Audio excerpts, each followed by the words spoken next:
نحمده ونصلي على رسوله الكريم اما بعد فاعوذ بالله من الشيطان الرجيم بسم الله الرحمن الرحيم فكان قاب قوسين او ادنى فاوحى الى عبده ما اوحى ما كذب الفؤاد ما راى افتمارونه على ما يرى ولقد رآه نزلة اخرى عند سدرة المنتهى عندها جنة المأوى صدق اللہ العظیم۔ اللہ رب العزت نے پوری انسانوں کے ہدایت کے لیے پہلے انسان سے لے کر آخری انسان تک قیامت تک آنے والے انسانوں کے لیے ہر دور میں انبیاء کو بھیجا، اور گزشتہ ملاقات میں اس پر بات ہوئی کہ ہر نبی کو اللہ تعالیٰ نے معجزات عطا فرمائے، لیکن نبی کریم صلی اللہ علیہ وسلم آخری نبی حضرت محمد رسول اللہ صلی اللہ علیہ وسلم سے پہلے جتنے انبیاء آتے تھے وہ مخصوص علاقے کے لیے مخصوص وقت کے لیے آتے تھے، لیکن آخری نبی صلی اللہ علیہ وسلم چونکہ قیامت تک کے لیے آئے، اس لیے باقی انبیاء کو جو معجزات ملے وہ اس وقت کے حالات کے مطابق، لیکن آخری نبی صلی اللہ علیہ وسلم کو جو معجزات ملے وہ ایسے کہ قیامت تک سائنس کتنی ترقی کر جائے، انسان کتنا تحقیق کر لے، لیکن وہ نبی صلی اللہ علیہ وسلم کے معجزات پر کوئی ایک انسان بھی ظاہر نہیں کر سکے گا، کیونکہ اگر غیر نبی سے کوئی بات اس طرح کی ظاہر ہو جائے تو پھر نبی کا معجزہ نہیں رہتا۔ نبی صلی اللہ علیہ وسلم کو اللہ تعالیٰ نے ایسے معجزات عطا فرمائے جن میں سے ایک معجزہ آپ سورۃ القمر کی بالکل ابتدائی آیت میں پڑھتے ہیں، اقتربت الساعۃ وانشق القمر، کہ قیامت قریب آ گئی اور چاند پھٹ گیا، دو ٹکڑے ہو گیا۔ یہ اللہ تعالیٰ نے قرآن مجید میں اس کا ذکر فرمایا، اور مستند احادیث کے اندر صحاح کی احادیث کے اندر تفصیلات موجود ہیں کہ کس طرح نبی صلی اللہ علیہ وسلم سے مکہ کی زندگی میں کفار مکہ نے معجزہ طلب کیا، اور اللہ کے حکم سے نبی صلی اللہ علیہ وسلم نے انگلی کا اشارہ کیا اور چاند دو ٹکڑے ہوا۔ اتنی بات تمام محدثین نے، تمام صحاح ستہ والوں نے لکھی ہیں، روایات نقل کی ہیں، اور پھر مکے والوں نے اپنی آنکھوں سے ان دونوں ٹکڑوں کو ملتا ہوا دیکھا ہے۔ عقل قبول کرے یا نہ کرے، معجزات پر ایمان لانا لازم ہے، کم از کم اتنا حصے پر ایمان لانا لازم ہے جو قرآن اور صحیح احادیث سے ثابت ہے۔ باقی کے بارے میں نہ ذکر کیا جائے کوئی حرج نہیں، لیکن قرآن اور مستند احادیث سے جو معجزات ثابت ہیں ان پر ایمان لانا لازم ہے، چاہے عقل قبول کرے چاہے نہ کرے، چاہے سائنسی ترازو پر وہ پورا اترے یا نہ اترے۔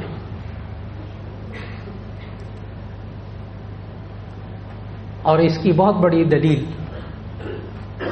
چاہے عقل کے ترازو پہ وہ پورا اترے یا نہ اترے، انسان کی عقل مانے یا نہ مانے، ایمان رکھنا ہمارے لیے لازم ہے۔ جب نبی صلی اللہ علیہ وسلم معراج کے سفر سے واپس تشریف لائے تو کفار مکہ نے یہی سوالات شروع کر دیے تھے کہ آپ خود گئے ہیں وہاں؟ نبی صلی اللہ علیہ وسلم نے فرمایا کہاں؟ خواب میں نہیں، روحانی طور پر نہیں، جسمانی طور پر گئے۔ تو بہت سارے سوالات کیے، اور آپ حضرات کے علم میں ہے کہ نبی صلی اللہ علیہ وسلم حقیم پر کھڑے ہو گئے۔ حقیم خانہ کعبہ کی وہ جو دیوار تھی جو ابھی بھی موجود، گول دیوار، چھوٹی سی جگہ چھوڑی ہوئی ہے خانہ کعبہ کی تعمیر میں سے، اس پر کھڑے ہوئے، اور قریش مکہ نے سوالات شروع کیے سرداروں نے کہ اچھا آپ گئے ہیں تو پھر وہاں مسجد اقصیٰ پہ آپ گئے ہیں تو وہاں کتنی کھڑکیاں، کتنے دروازے؟ تو بخاری شریف کی حدیث، نبی صلی اللہ علیہ وسلم فرماتے ہیں کہ جب انہوں نے سوالات شروع کیے تو اللہ تعالیٰ نے مسجد اقصیٰ کو میرے سامنے کر دیا اس وقت، اور میں دیکھتا جاتا تھا اور ان کے ایک ایک سوال کا جواب دیتا جاتا۔ وہاں تو یہ لوگ چپ ہو گئے، سب لوگ چپ ہو گئے، خاموش ہو گئے۔ ابو جہل بھی تھا اس میں، وہ بھی سردار تھا، یہ باہر نکلا تو سامنے حضرت ابو بکر رضی اللہ تعالیٰ عنہ آ رہے تھے۔ تو ابو جہل نے کہا کوئی راتوں رات مسجد اقصیٰ سے یہ مسجد حرام سے مسجد اقصیٰ تک فلسطین تک جا سکتا ہے، راتوں رات واپس آ سکتا ہے؟ حضرت ابوبکر نے کہا نہیں۔ پھر ابو جہل نے کہا کوئی راتوں رات مسجد اقصیٰ فلسطین سے 7 آسمانوں سے اوپر وہاں سے واپس آ سکتا ہے؟ حضرت ابوبکر نے کہا نہیں۔ تو ابو جہل نے کہا تمہارا نبی یہ کہتا ہے۔ حضرت ابوبکر رضی اللہ تعالیٰ نے وہیں کھڑے کھڑے کہا کہ پھر میں ایمان لاتا ہوں کہ وہ گئے۔ اس بات پر محدثین لکھتے ہیں حضرت ابوبکر رضی اللہ تعالیٰ عنہ کو صدیق کا لقب ملا، اس بات پر صدیق کا لقب ملا، اب ان کے نام کا حصہ ہو گیا حضرت ابوبکر صدیق رضی اللہ تعالیٰ عنہ۔ عقل میں آئے یا نہ آئے، ایسا ہو سکتا ہے نہیں ہو سکتا، جب نبی نے کہہ دیا سچی زبان سے لفظ نکلا اس پر ایمان لے آئے۔ بعض لوگ کہتے ہیں، مستشرقین جو یورپی مفکرین اسلام کے بارے میں ریسرچ پیش کرتے ہیں، وہ کہتے ہیں مسلمان جو ہے نا ان کا بلائنڈ فیتھ ہوتا ہے، بلائنڈ فیتھ، اندھا ایمان ہوتا ہے ان کا۔ تو اس کا جواب بہت اچھی طرح ذہن میں رکھنا چاہیے، کبھی یہ نہ کہیں کہ اندھا ایمان نہیں ہوتا، نہیں کہ ہوتا ہے، بلائنڈ فیتھ ہوتا ہے۔ اس لیے کہ جب آپ سورہ بقرہ شروع کرتے ہیں، پہلا پارہ شروع کرتے ہیں، الف لام میم ذالک الکتاب لا ریب فیہ ھدی للمتقین، اس کتاب میں کوئی شک نہیں ہے، پرہیزگاروں کے لیے ہدایت ہے۔ تو یہ پرہیزگار کون ہوتے ہیں؟ ان کی پہلی خوبی پڑھیے گا، الذین یؤمنون بالغیب، وہ لوگ کہ جو اندیکھی بات پر ایمان رکھتے ہیں، غیب پر ایمان رکھتے ہیں۔ کیا اللہ کو نہیں دیکھا؟ مانتے۔ جنات کو نہیں دیکھا؟ مانتے ہیں، سورۃ الجن۔ فرشتے نہیں دیکھے، نظر نہیں آتے، مانتے ہیں۔ جنت جہنم نہیں دیکھے، مانتے ہیں۔ پل صراط نہیں دیکھا، مانتے ہیں۔ ابھی تو میں نے مختصر سی لائن بتائی ہے کہ بے شمار چیزیں ہیں جو قرآن حکیم میں آئیں، ہم مانتے ہیں، ہم نے نہیں دیکھی، ہمارا ایمان ہے۔ ہم کہتے ہیں آمنت باللہ و ملائکتہ و کتبہ و رسلہ والیوم الآخر، ہمارا ایمان ہے ان باتوں پر، نہیں دیکھا۔ لیکن بلائنڈ فیتھ ہونے کا الزام لگانے والوں کو ایک ضرور بات کہنی ہوگی کہ مسلمانوں کا اندھا ایمان ہے، بالکل درست۔ لیکن مسلمانوں کی ایک خوبی اللہ تعالیٰ نے سورہ فرقان کے اندر بتائی ہے۔ سورہ فرقان کے اندر اللہ تعالیٰ نے ایک خوبی بتائی، اپنے خاص بندوں کی خوبی۔ آیت کا ترجمہ کروں گا، اس کو بڑے غور سے سمجھنا ہے۔ والذین اذا ذکروا بآیات ربہم لم یخروا علیہا صما وعمیانا۔ ایک ایک لفظ کا ترجمہ عرض کرنے لگا ہوں۔ اللہ نے اپنے خاص بندوں کی خوبی بتائی ہے۔ والذین اذا ذکروا بآیات ربہم، وہ لوگ رحمان کے خاص بندے ہوتے ہیں، اللہ کے خاص بندے ہوتے ہیں، جب ان کے سامنے ان کے رب کی آیات پڑھی جاتی ہیں، یاد دلائی جاتی ہیں۔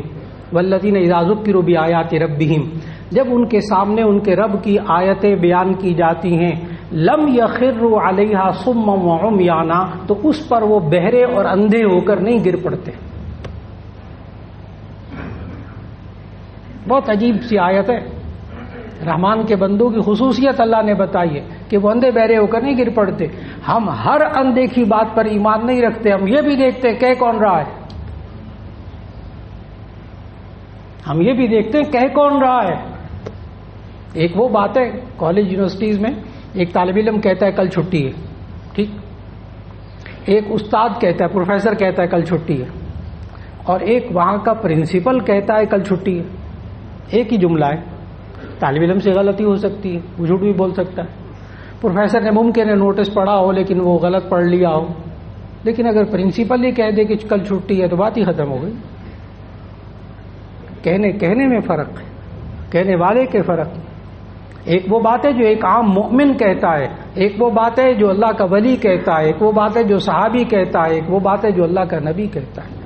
فرق ہے بات کہنے میں۔ ہم اندھا ایمان رکھتے ہیں لیکن یہ بھی دیکھتے ہیں، اندھے بہرے ہو کر نہیں ہم گرتے، ہم یہ دیکھتے ہیں کہہ کون رہا ہے، عقل میں آئے چاہے نہ آئے، ہم دیکھتے ہیں کہہ کون رہا ہے، ہم ایمان لاتے ہیں۔ اور پھر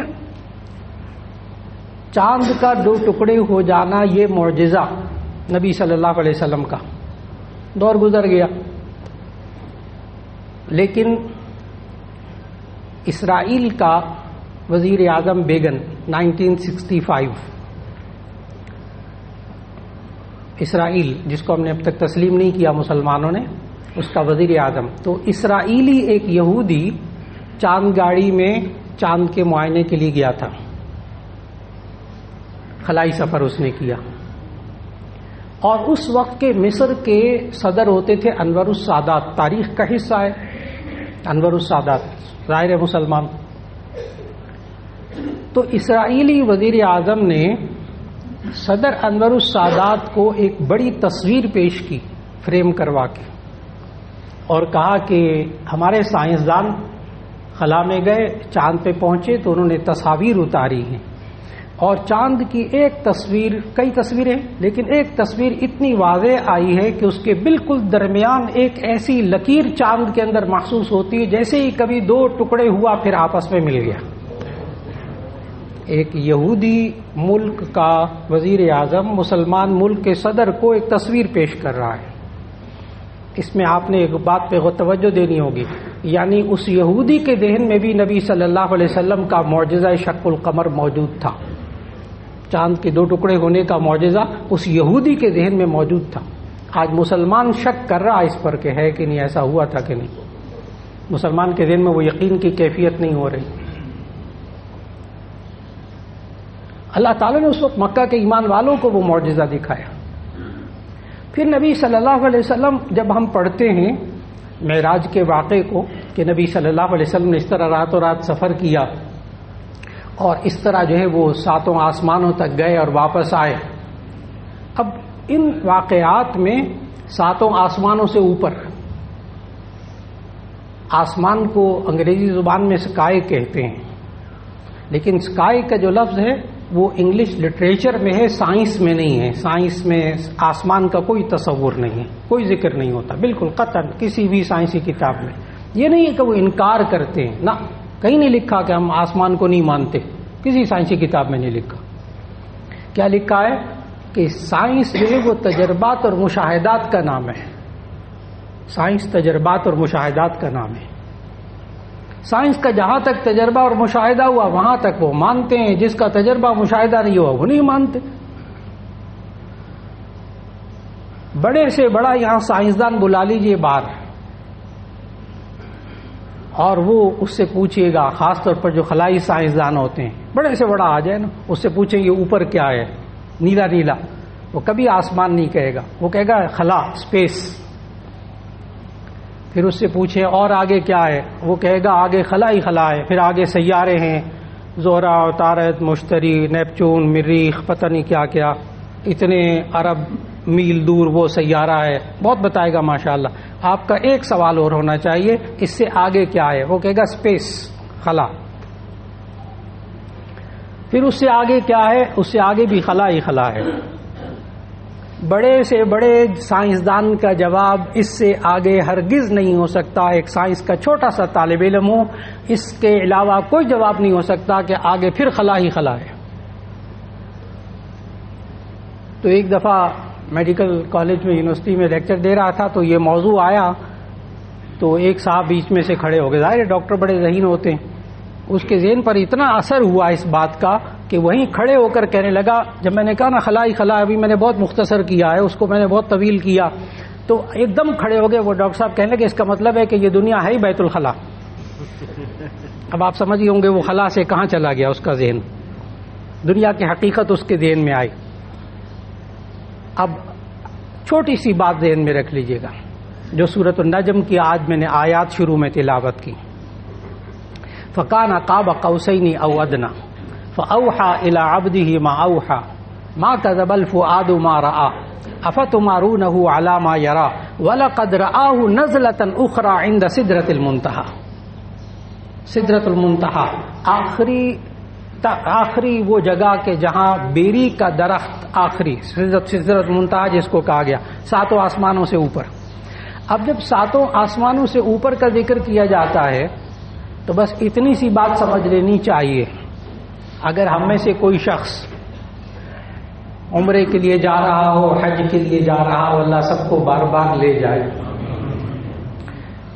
اب یہ شخص جو عمرے کے لیے جانا چاہتا ہے، حج کے لیے جانا چاہتا ہے، یہ مکہ اور مدینہ اور سعودی عرب کا راستہ اس سے پوچھ رہا ہے جو صرف کراچی تک گیا ہے اور اس کے سمندر تک گیا ہے اور آگے سمندر بھی اس نے خوب دیکھا ہے۔ اب یہ پوچھتا ہے اس شخص سے، میں نے مکہ مدینہ جانا ہے، آگے کراچی سے آگے، وہ کہتا ہے آگے پانی پانی ہے۔ کہتا اللہ کے بندے اور آگے کیا ہے؟ کہتا ہے پانی پانی ہے۔ وہ بیچارہ گیا ہی وہیں تک۔ عقل مندی کا تقاضا کیا ہے کہ مکہ مدینہ کے بارے میں پوچھنا ہو تو اس سے پوچھیے جانے کے لیے کہ جو وہاں تک ہو کر واپس آیا ہے۔ سائنس خلا تک گئی ہے نا، ابھی وہاں جتنی سائنسدان باتیں کہتے ہیں وہاں تک سائنس کی مان لیجیے، اور جو ساتوں آسمانوں سے اوپر ہو کر واپس آئے آگے کی بات ان کی مان لیجیے۔ بہت آسان سی بات ہے، کوئی تعارض نہیں ہے سائنس کا اور اسلام کا اس بارے میں۔ جہاں انہوں نے ساری زندگی کبھی جھوٹ نہیں بولا، ان کی طرف جھوٹ کی کوئی نسبت نہیں کر سکا، تو ایسی صورت کے اندر کیا ضرورت ہے اپنے عقل کے ترازو پہ اس کو اتارنے کے لیے کہ معراج کا واقعہ یہ پیش بھی آیا یا نہیں آیا، اور پھر جس میں اثر کے ساتھ پیش آیا اس پر ایمان رکھنا چاہیے کہ نبی صلی اللہ علیہ وسلم بذات خود تشریف لے گئے، جس میں اثر کے ساتھ تشریف لے گئے، اور وہاں جو کچھ نبی صلی اللہ علیہ وسلم نے بیان کیا وہ بالکل سچا۔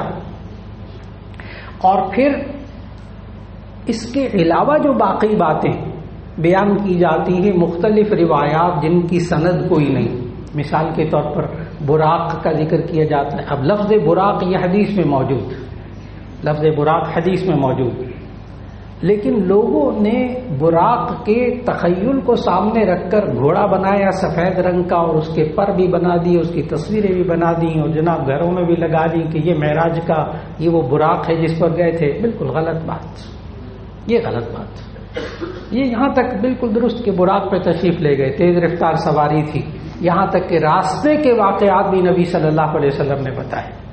ایسی صورت میں ہمارا اس رجب کے مہینے میں 27 رجب کو جو معراج کا واقعہ روایات کے مطابق پیش آیا، اس میں ہمارے ایمانی پہلو کیا ہیں کہ واقعہ اس پر ایمان رکھنا کہ یہ نبی صلی اللہ علیہ وسلم کا معجزہ ہے، نبی صلی اللہ علیہ وسلم جس میں اثر کے ساتھ تشریف لے گئے اور اللہ تعالی ہم کلام ہوا، اور وہاں کا بہترین تحفہ ہمیں اب ہمارے لیے کیا ہے؟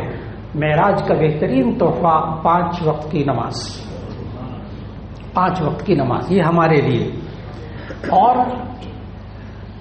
یہ نبی صلی اللہ علیہ وسلم پر جامع ترمذی کی حدیث اور باقی صحاح ستہ کی احادیث میں موجود کہ پہلے 50 نمازیں فرض ہوئی، 50 نماز ایک دن میں۔ نبی صلی اللہ علیہ وسلم واپس تشریف لاتے ہیں، حضرت موسیٰ علیہ السلام ملتے ہیں ایک آسمان پر، کہتے ہیں یہ کم کروا لیں، یہ امت نہیں پڑھ سکے۔ کم ہوتے ہوتے ہوتے تفصیل حدیث میں موجود 5 رہ گئی۔ حضرت موسیٰ نے پھر کہا کہ یہ امت یہ بھی پڑھ نہیں سکے گی، کم کروا لیں۔ نبی صلی اللہ علیہ وسلم نے فرمایا کہ رہی، اور جب وہ 5 پر نبی صلی اللہ علیہ وسلم تشریف لانے لگے تو اللہ تعالیٰ نے پھر کہا، آگے حدیث قدسی ہے کہ اللہ تعالیٰ نے فرمایا کہ یہ میری امت 5 نمازیں پڑھے گی، میں اپنے وعدے کے مطابق اس کو ہر دن کی 5 نمازوں کا 50 نمازوں کا ثواب دیا کروں گا۔ چنانچہ اب قیامت تک کے لیے قانون، قیامت تک کے لیے قانون کہ یہ بندہ معراج کا تحفہ نماز، اور نماز یہ جب پڑھتا ہے تو ایسی صورت میں اللہ سے ہم کلام ہوتا ہے۔ نماز کے اندر یہ انسان واقعی اللہ تعالیٰ سے ہم کلام ہوتا ہے، اور ایسی صورت میں یہ 5 نمازیں پڑھتا ہے، اللہ اس کو 50 نمازوں کا ثواب دیتا ہے۔ وآخر دعوانا ان الحمد للہ رب العالمین۔